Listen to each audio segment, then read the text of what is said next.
Hello, I'm Toby and I'm here to present Greek mythology. Sort of. Today I will introduce three important goddesses: Athena, Aphrodite and Hera. Let me tell you a great story that acts as a great introduction to all three, and that is the story of Judgment of Paris. Well, it all started when Zeus held a party for Peleus and Thetis, the future parents of Achilles, and did not invite Ares, the goddess of strife and discord. Ares finds out about the party and is angered for not being invited, so she chooses to enter the party for a short moment, throw a golden apple on the table, and leave. On the golden apple, there is an inscription with the phrase, "To the fairest." Athena, Aphrodite, and Hera each claim the apple as her own, and none of them give up.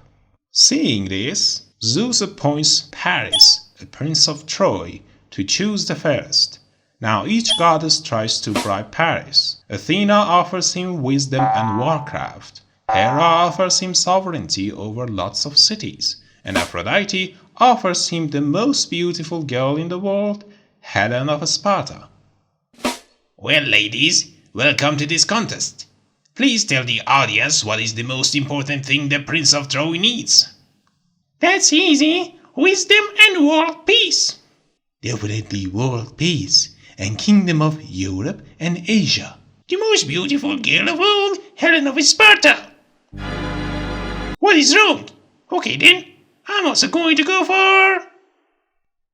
Yes, the damage was done, and Paris went for Aphrodite's offer, and as a result angered the other two. It was a choice that ultimately led to the Trojan War.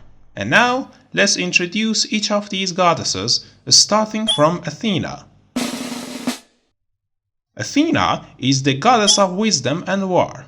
It seems a strange equation, since to many, war and wisdom don't get together. In this regard, Athena is a contrast to another god of war who goes by the name of Ares.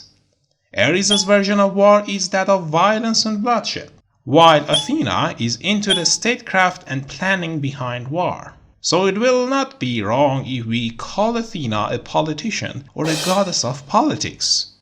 Plato believes Athena's origin is an Egyptian goddess named Neith.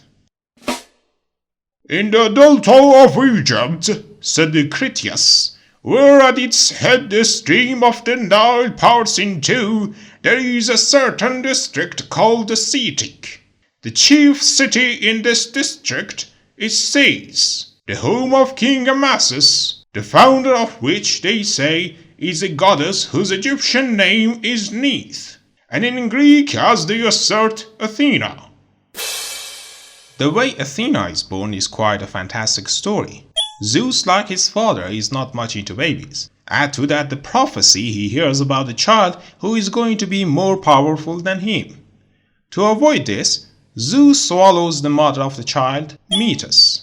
This act does not kill the baby. In fact, the baby Athena emerges from Zeus's head, a fully grown woman.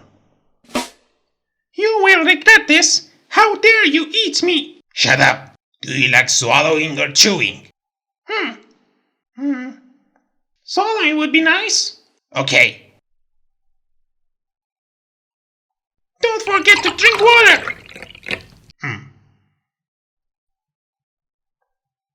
Hey, Dad! One of the interesting stories in which Athena gets entangled involves the house of Atreus. The story starts when Agamemnon is in Troy fighting, and his wife Clytemnestra uses the opportunity to cheat on him. After Agamemnon returns from the war, she kills him with the help of her lover Aegisthus. Honey, I'm home. Oh, hey, honey, let me introduce you to my lover Aegisthus. What is this? What the hell are you doing behind my back? "How do you do, sir?" Shit, he found out. Do the honor, please. "For the Night's Watch." For the Night's Watch? What was that? Now this act does not go unavenged, as Agamemnon's son, Orestes, returns and kills his own mother, thereby avenging his dead father. But the problem is that while avenging his father is the right thing, killing his own mother is not, and this causes a problem. The case is brought upon the court of Athens to decide whether Orestes is guilty of a crime or not. The judge in this court is Athena. You and each one of you do solemnly swear that you will try this case before you and a true verdict render. So help you Zeus and myself and my brothers and sisters. Athena now presiding over the case of avenging souls of motherhood versus Orestes. The court is now in session. With Athena's deciding vote, Orestes is found not guilty and goes about his business happily ever after. Now let's move to Aphrodite. Aphrodite is another Greek goddess that emerges as a fully grown woman. You should remember the story of Cronus and how he stole his father's genitals. Well, after doing so, he throws the aforementioned genitals into the sea, and out of the sea emerges Aphrodite from their foam. About them a white foam grew from the immortal flesh, and in it a girl foamed.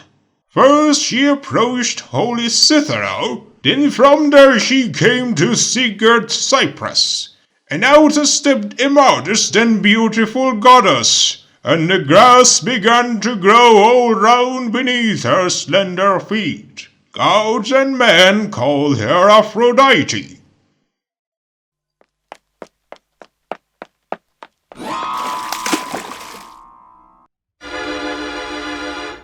What's that smell? Aphrodite is the goddess of sexual desire and passion.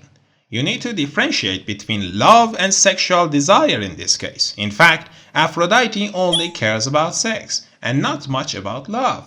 It is something that also bothers Zeus himself. Apparently, Zeus held Aphrodite responsible for his own love, sexual affairs with mortal women. Even at a certain point, Zeus tries to give Aphrodite a taste of her own medicine by making her fall in love with a mortal man named Anchises. Anchises is not the only mortal lover, as you should add to the list the famous Adonis. The story of Adonis's birth is a very crazy story, and it starts from his mother, Hera. Aphrodite punished Hera, who had refused to worship her, by making her sleep with his father. The father finds out about this and decides to kill her. Gods saw this and, taking pity on her, decided to change her to a myrrh tree. Out of the tree comes Adonis. Now Adonis grows up and becomes a gorgeous young man, and Aphrodite falls in love with him.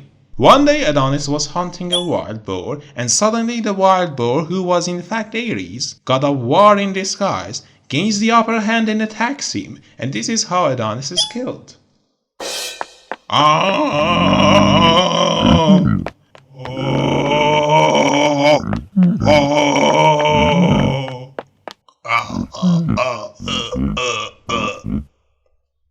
Let's end this with a talk on Hera. Hera is Zeus's wife and sister, and is the goddess of marriage. The character of Hera has certain resemblances to Aphrodite and Athena, in that all have some vanity and pride, which make all vulnerable. Her two sons are Ares, god of war, and Hephaestus, god of smithery. Zeus's affairs with mortal women always left Hera jealous, and this caused certain acts of revenge against them or their children. What a great day! I said, what a great day! Zeus, we need to talk. Shit, did you have sex with Europa? With Callisto? Dione? Nemesis? Persephone?